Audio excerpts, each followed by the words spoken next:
कांदा कापताना बोट सुरीतनं वाजवली, हाताला फटका लागला तरी मी कढई तापवली. कापताना बोट सुरीतनं वाजवली, हाताला फटका लागला तरी मी कढई तापवली. तुमच्यासाठी स्पेशल केवढं पाणी सोडलं, थोडं तरी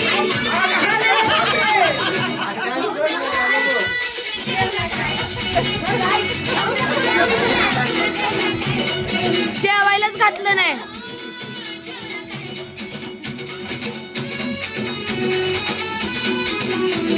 पडशील खाली.